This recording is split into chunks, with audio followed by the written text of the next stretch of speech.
Fala aí galera, tudo bem com vocês? Eu me chamo Pedro Henrique, vim aqui reativar esse canal, trazer um vídeo para vocês. Recentemente saiu o resultado do SISU e eu, graças a Deus, fui aprovado em Medicina em uma Universidade Federal. Eu passei na UFMT de Cuiabá com uma nota surpreendente na prova de Humanas, que eu já acertei 44 de 45 questões de Humanas.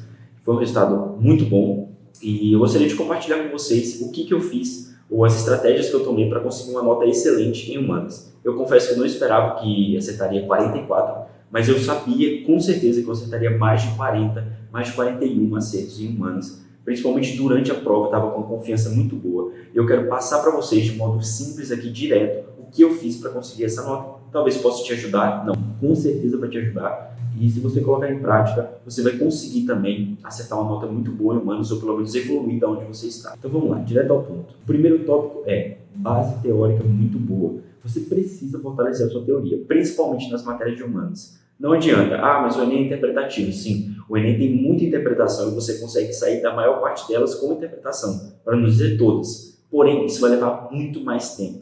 O Enem ele cobra sim teoria, só que de uma forma mais camuflada. Se você conseguir fazer essa ligação entre uma excelente teoria e uma interpretação muito boa, afiada, que é a segunda dica que eu quero dar, a interpretação, mas eu já vou chegar lá, você vai conseguir sim evoluir bastante a sua nota.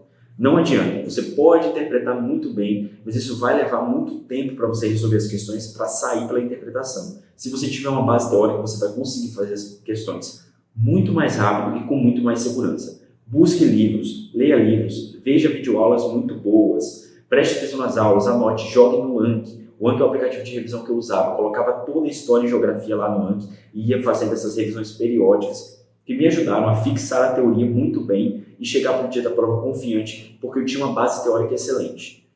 Dito isso, vem o segundo tópico, interpretação. A interpretação é fundamental, principalmente dos enunciados. Se você não consegue interpretar o que a questão está pedindo, você vai ficar ali sambando naquela questão durante uns 3, 4, 5 minutos até perceber que você vai ter que chutar uma das alternativas ali, consegue eliminar no máximo 2 e acaba às vezes errando a questão, porque você não conseguiu simplesmente entender o que o enunciado está pedindo. E como é que eu consigo isso? Cara, com treino. Você vai pegar simulados, você vai ficar em provas antigas e você vai ler, reler, ficar ali naquela questão por muito tempo até entender o que o enunciado está querendo. Se você não conseguir, pede ajuda para o seu professor, mas tenha um estudo ativo realmente do enunciado do Enem. Eu não estou falando de você estudar a teoria, não estou falando de você revisar alguma coisa, estou falando de você estudar o enunciado, a forma como o Enem cobra a questão. Além disso, a interpretação dos textos. Fique naquele texto, entenda. Não entendi, não faz aquela leitura por cima não, tenta entender. Faz esse exercício, entende profundamente ali o que o texto está querendo te passar. Principalmente os textos de filosofia, eles não são tão simples. Você precisa de uma leitura aguçada, uma interpretação monstra para você conseguir acertar mais de 40 pontos no Enem em Humanas. Então, os dois primeiros tópicos, base teórica muito boa e treino de interpretação das questões, principalmente dos textos e dos enunciados. Você vai separar, cara, uma parte do seu estudo só para você ficar treinando interpretação do enunciado, o que o cara está me pedindo aqui, interpretação das alternativas, interpretação do texto. Nem sempre você vai precisar fazer isso em todas as questões, mas é fundamental que você treine isso para poder ter essa leitura ativa e coerente, correta dos textos. Beleza? Tópico número 3, tempo de prova. Não adianta, cara, principalmente você que já está no nível avançado, já tem uma base teórica muito boa, está até conseguindo interpretar bem as questões do Enem, mas se você se enrola com o tempo, esquece, você vai ficar de fora, você não vai conseguir os 40 acertos, porque você simplesmente não vai passar pelas 45 questões. Você vai deixar algumas questões para chutar e vai acabar tendo um desempenho muito abaixo do esperado. Pedro, como que eu consigo... Cara, eu tenho muito problema com essa questão de tempo de prova. Eu tinha muito problema com o tempo de prova, muito mesmo. Eu demorei para conseguir corrigir esse tempo de prova. E como que eu consegui isso? Estratégia de prova. E como que eu aprendo a minha melhor estratégia de prova? Fazendo simulados. Bom, eu gostava de classificar as questões. Então eu ia passando, uma por uma. Dava uma lida ali rápida, com o treino você vai conseguir fazer isso cada vez mais rápido. Colocava assim, cara, essa daqui consigo resolver, fiquei ali, marco um triangulinho porque eu quero voltar e revisar para ver se é isso mesmo. Voltar e fazer de novo a questão mesmo. Colocava um triangulinho em volta do número da questão. Bom, quando a questão era muito difícil, eu não sabia mesmo, não fazia ideia de nada, eu colocava um asterisco. Quando a questão era difícil, mas eu achava que dava conta, eu colocava um quadradinho. E quando eu simplesmente resolvia a questão, e tinha certeza que eu tinha acertado, eu marcava a alternativa e colocava já um certinho na questão, porque eu sabia que eu não precisava voltar naquela questão. Parece complexo, mas você pode desenvolver sua própria estratégia de prova. Essa é a que eu utilizava e que funcionou muito bem para mim. Com o tempo, isso vai ficando tão rápido, tão automático, que isso leva a questão de segundos e, na verdade, economiza o seu tempo de prova. Você não vai perder tempo com isso, não. Pode ficar tranquilo. Eu demorava muito para fazer a prova, mas no final, na reta final, eu já estava conseguindo fazer as 45 questões de humanas em 1h05, 1h10, 1h15. É um tempo excelente e sobra muito tempo para a prova de linguagens, que para mim era bem mais difícil, e para a redação, que precisa de uma atenção maior. Beleza? Então, tempo de prova. Treine tempo de prova. Quarta e última estratégia, mas a mais importante de todas, aquela que mais me ajudou, que foi a técnica do resumo. Basicamente, isso só foi uma metodologia que eu desenvolvi para mim, que funcionou para mim, mas que eu quero passar aqui para vocês, que talvez funcione para vocês, de não me perder nas questões do Enem, que são imensas, são muito grandes. Saber exatamente o que o enunciado quer e ir para as alternativas já buscando a minha resposta. Como que eu fazia isso? Bom, eu vou abrir aqui uma anotação com vocês e vou mostrar na prática como que eu aplicava essa técnica do resumo, porque se eu ficar falando aqui, vocês não vão entender muito bem. Vamos lá para poder passar isso para vocês. Bom, galera, vamos lá para a estratégia do resumo, vou passar aqui para vocês de modo direto, bem simples. Estou aqui com a questão 58 do Enem 2021, caderno azul, tá? Estou na prova de Ciências Humanas. E vou fazer ela aqui com vocês, escolhi umas questões aqui para a gente fazer juntos, beleza? Então vamos lá. Primeiro, o que a questão 58 está falando? Vamos primeiro para o enunciado, tá? No contexto das grandes cidades brasileiras, a situação apresentada no texto. Aí eu já paro. Eu já coloco aqui em cima, ó, situação. Eu escrevo aqui em cima, situação. A situação apresentada no texto vem ocorrendo como consequência de alguma coisa. Beleza, a primeira coisa que a gente tem que identificar é a situação. Qual situação o texto está falando? Então vamos lá. A vida das pessoas se modifica com a mesma rapidez com que se reproduz a cidade. O lugar da festa, do encontro, quase desaparece. O número de brincadeiras infantis nas ruas diminui. As crianças quase não são vistas. Então aqui ele está falando de algumas alterações nos hábitos das pessoas na cidade, né? A vida das pessoas se modifica assim como a cidade se modifica.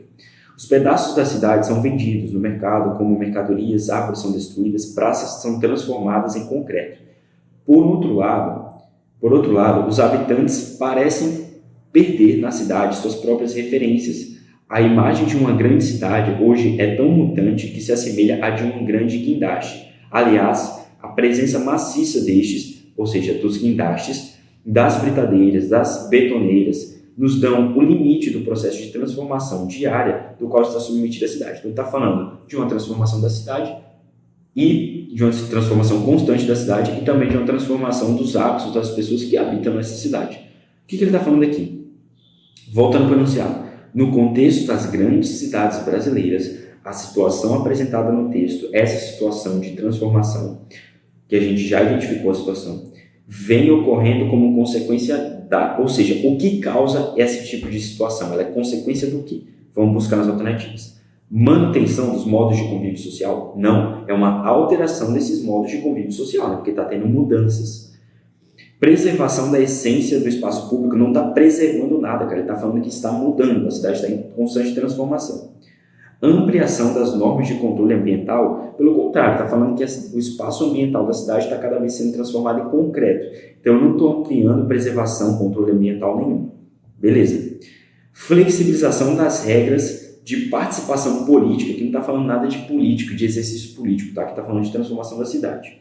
Beleza, então não é essa também.